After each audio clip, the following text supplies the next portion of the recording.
بسم اللہ الرحمن الرحیم نحمدہ ونصلی ونسلم علی رسولہ الکریم۔ حضور اقدس صلی اللہ تعالی علیہ وآلہ وسلم نے ارشاد فرمایا، ان من احبکم الی احسنکم اخلاقا۔ بخاری اور مسلم کی حدیث ہے۔ ترجمہ یہ ہے کہ حضور صلی اللہ تعالی علیہ وآلہ وسلم ارشاد فرما رہے ہیں، تم میں سے وہ شخص میرے نزدیک محبوب ہے جو اچھے اخلاق والا ہو۔ سب سے پہلے تو یہ سمجھ لیجئے کہ اخلاق کیا ہے۔ اخلاق لفظ خلق کی جمع ہے، اور اس کا معنی یہ ہے کہ آسان لفظوں میں کہ تمام کی تمام اچھی عادتوں کو اپنانا، یہ اخلاق ہے۔ جتنی بھی اچھی عادتیں ہیں، اچھی خصلتیں ہیں، ان کو اپنانا، ان کو اپنی زندگی میں لے کر آنا، یہ اچھے اخلاق ہیں۔ اور حضور اقدس صلی اللہ تعالی علیہ وآلہ وسلم یہاں پہ ایسے شخص کے لیے اپنی محبت کا اظہار فرما رہے ہیں کہ جس کے اخلاق اچھے ہوں۔ اس حوالے سے چند ضروری باتیں ہیں جن کا سمجھنا، جاننا اور سیکھنا ہم سب کے لیے ضروری ہے۔ وہ یہ کہ اخلاق کا کرائٹیریا کیا ہے۔ ہم لوگوں نے اچھے اخلاق کا ایک خود ساختہ معیار مقرر کر لیا ہے، خود ساختہ کرائٹیریا مقرر کر لیا ہے، جو کہ کسی بھی صورت میں وہ اخلاق نہیں ہے جو نبی علیہ الصلوۃ والسلام نے بتلائے ہیں۔ اخلاق کی آسان سی ڈیفینیشن یہ ہے کہ صحیح کو صحیح کہنا اور غلط کو غلط کہنا، بس سمپل۔ ویسے تو علماء کرام نے اس کے تحت بے شمار باتیں لکھی ہیں اور اخلاق کے بہت سارے پہلو بیان کیے ہیں، جس میں سچ بولنا ہے، جھوٹ سے بچنا ہے، غیبت سے بچنا ہے، چغل خوری سے بچنا ہے، نیکی کے کاموں کا حکم کرنا ہے، برائی کے کاموں سے روکنا ہے، مظلوم کی مدد کرنا ہے، ظالم کو ظلم سے روکنا ہے۔ یہ ساری کی ساری چیزیں اچھے اخلاق میں شامل ہیں۔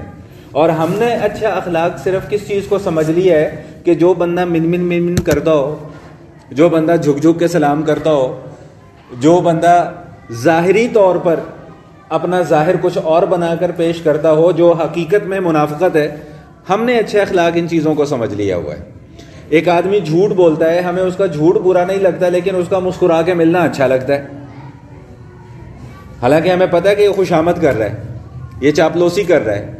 یاد رکھیے گا کہ خوشامد اور چاپلوسی بالکل ایک علیحدہ چیز ہے، اور اچھے اخلاق بالکل علیحدہ چیز ہے۔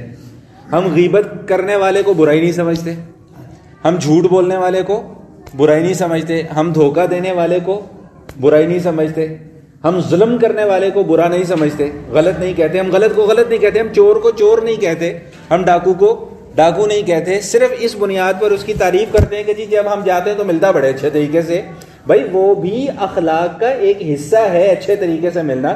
نبی علیہ الصلوۃ والسلام نے بہترین صدقہ قرار دیا ہے کسی مسلمان بھائی سے مسکرا کے ملنا یا اچھے طریقے سے ملنا، لیکن اس کا یہ مطلب تو نہیں ہے کہ صرف اس کا یہ اچھے طریقے سے ملنا اس کی باقی برائیوں پہ پردہ ڈال دے۔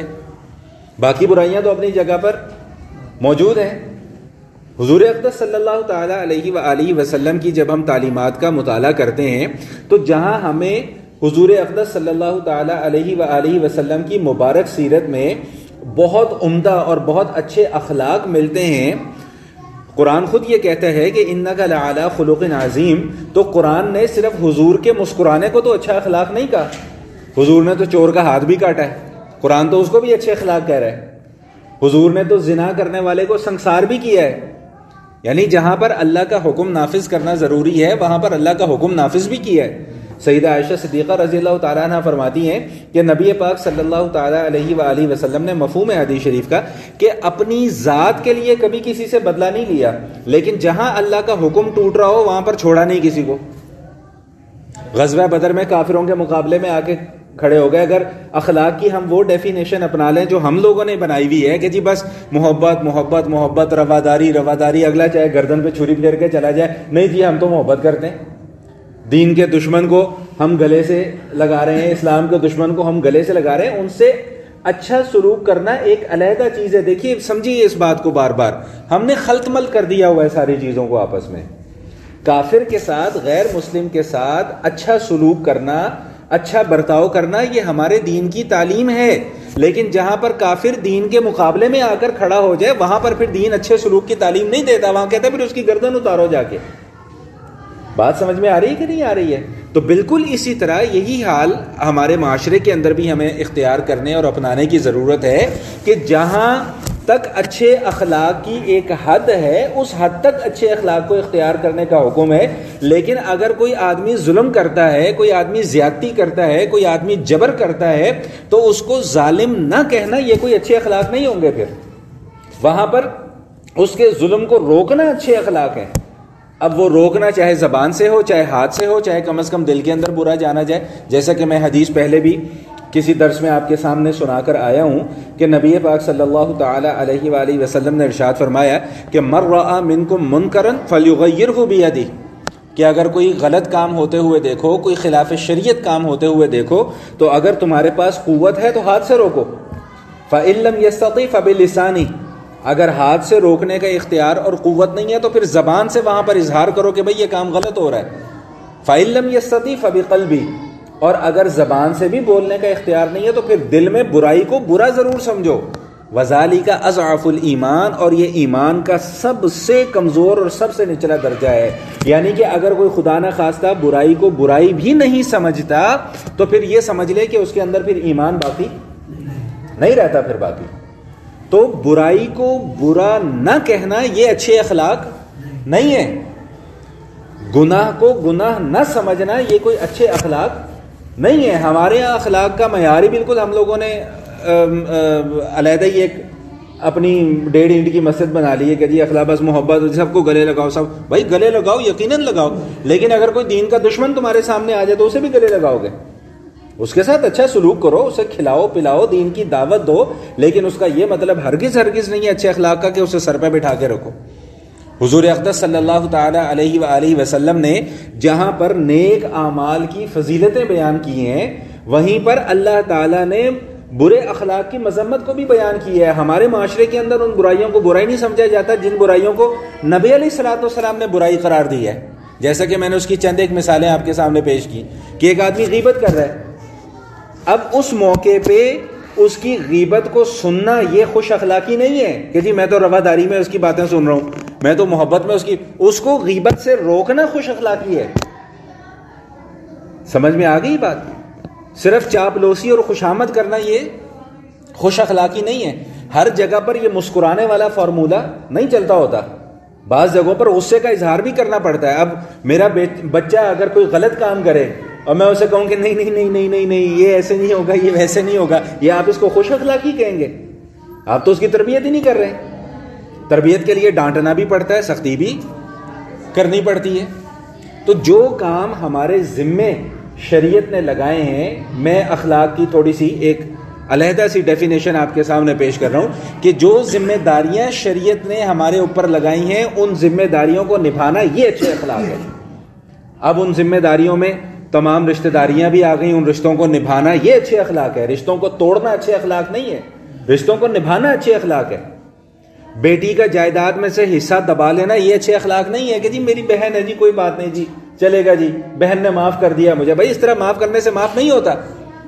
بیوی کے حقوق کو غصب کر دینا، بیوی کے حقوق پر ڈاکہ ڈال دینا، بیویوں کے حقوق کو ادا نہ کرنا یہ کوئی اچھے اخلاق نہیں ہے۔ جی میری بیوی ہے نا جی، میرے گھر میں ہی رہتی ہے، کھلا تو رہا ہوں پلا تو رہا ہوں، بھائی جو تمہارے ذمہ داری ہے وہ تو پوری کرو، تب جا کے تم خوش اخلاق انسان کہلاؤ گے۔ تو ہر وقت بتیسی نکالتے رہنا یہ خوش اخلاقی کا کوئی معیار نہیں ہے۔ حضور اقدس صلی اللہ تعالی علیہ وآلہ وسلم کے متعلق سیدہ عائشہ صدیقہ رضی اللہ تعالی عنہا کے پاس کچھ صحابہ گئے کہ حضور اقدس صلی اللہ تعالی وسلم کے متعلق پوچھنے کے لیے، آپ کا سیرت پوچھنے کے لیے، آپ کا کردار پوچھنے کے لیے۔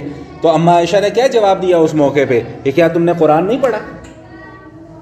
تو حضور اقدس صلی اللہ تعالی علیہ وسلم کی مبارک زندگی کو دیکھنا ہے تو قرآن پڑھ لو۔ اب قرآن جہاں پر اچھی باتیں پھیلانے کا حکم دیتا ہے وہاں پر قرآن برائی کو روکنے کا بھی حکم دیتا ہے۔ اب وہاں پہ تمہارا اخلاق والا فارمولہ اگر ہم نے اپنا لیا پھر تو ہو گیا کام۔ سمجھ میں آ رہی بات کہ نہیں آ رہی ہے؟ قرآن کے اندر تو بھائی چور کا ہاتھ کاٹنے کا بھی حکم ہے، قرآن کے اندر تو زنا کرنے والوں کو کوڑے لگانے کا حکم ہے، سنسار کرنے کا حکم ہے، اگر یہ اچھے اخلاق کا ہی ڈھنڈورا ہم پیٹتے رہیں کہ جی بس بس محبت محبت، رواداری رواداری رواداری، تو بھائی ہر جگہ پر یہ فارمولہ نہیں چلتا ہوتا۔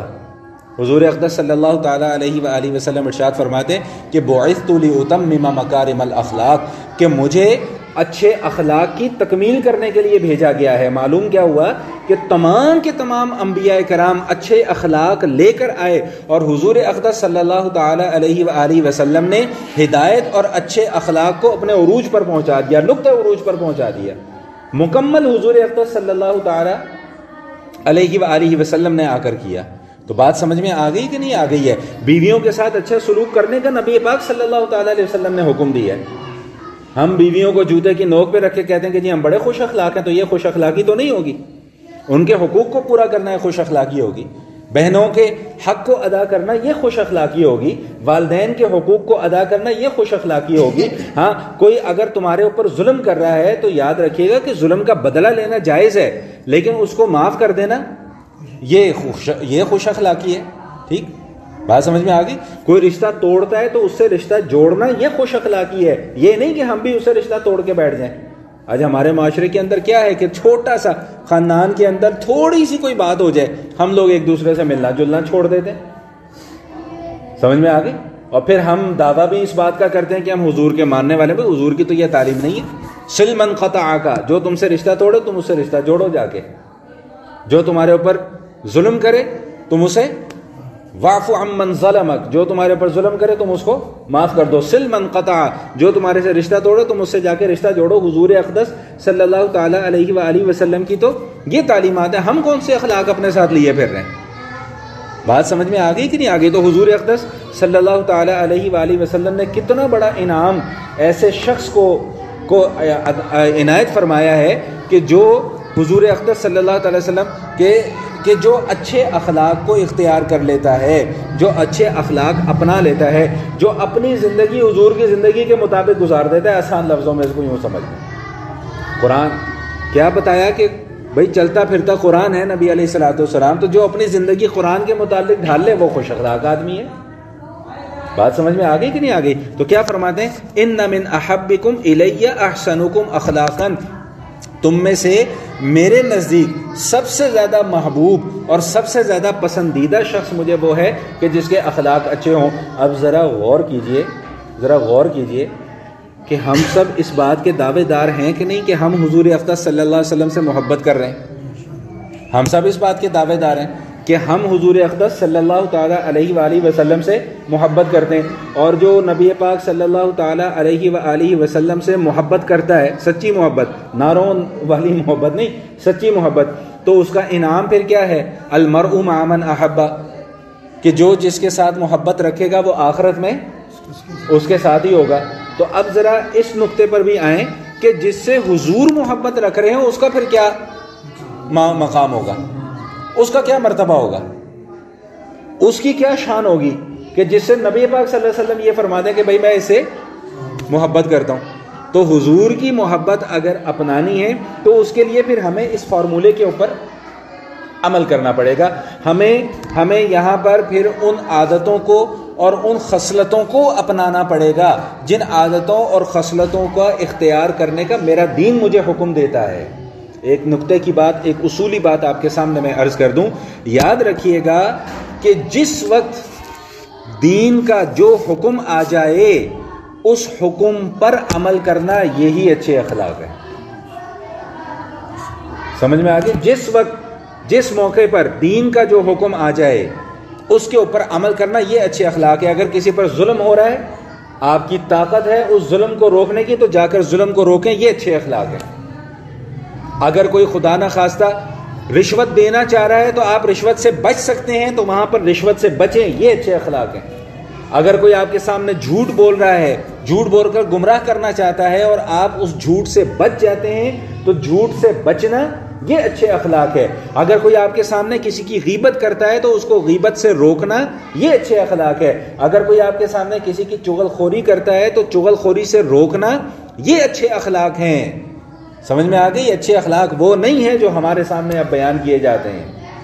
اب میں پہلے بھی یہ بات آپ کے سامنے عرض کر چکا ہوں کہ اس قسم کی احادیث کو لوگ بنیاد بنا کر جو دین کے خلاف کام کرنے والے ہیں ان کے خلاف اگر کوئی اٹھ کر کھڑا ہو تو بھائی یہ تو اچھے اخلاق، یہ تو آپ اخلاق کے خلاف جا رہے ہیں، آپ تو غصہ کر رہے ہیں۔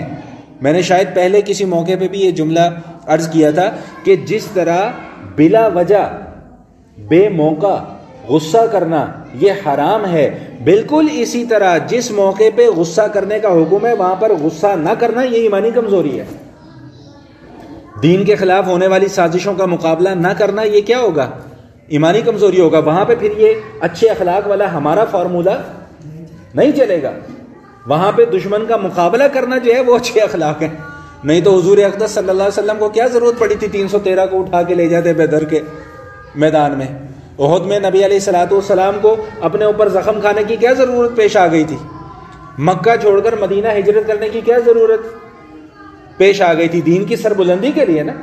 تو وہاں پہ اگر یہ ہمارا اخلاق والا فارمولہ اپنایا جاتا تو کچھ بھی نہیں ہو سکتا تھا۔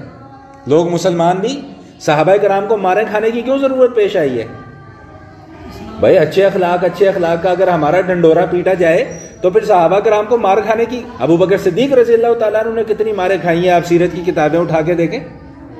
بلال حبشی رضی اللہ تعالیٰ عنہ کے واقعات تو ہم بچپن سے سنتے آ رہے ہیں، بچپن سے پڑھتے چلے آ رہے ہیں کہ کمر پر گوشت نام کی کوئی چیز ہی نہیں تھی، ہڈیاں اندر سے نظر آتی تھی ان کی۔ تو انہوں نے یہ قربانیاں، اگر یہ ہمارے اچھے اخلاق والا فارمولہ پر عمل کیا جاتا تو ان کو پھر یہ قربانیاں دینے کی ضرورت نہیں تھی۔ تو بات کو اچھے طریقے سے سمجھنے کی کوشش کیجئے۔ میں خدا نہ خواستہ بد اخلاقی کی طرف نہیں لے کے جا رہا، میں اچھے اخلاق کو ڈیفائن کرنا چاہ رہا ہوں کہ اچھے اخلاق کا وہ معیار نہیں ہے جو معیار ہم نے مقرر کر لیا ہوا ہے۔ اچھے اخلاق کا معیار وہی ہے جو حضور اقدس صلی اللہ علیہ وسلم اور حضور کے صحابہ جو ہے وہ سیٹ کر کے چلے گئے ہیں۔ تو میرا خیال ہے اتنی بات جو ہے وہ کافی بھی ہے اور سمجھ میں بھی آ گئی ہوگی۔ آئیے ذرا حدیث کے الفاظ پڑھ لیں، میں آپ کو پڑھاتا ہوں۔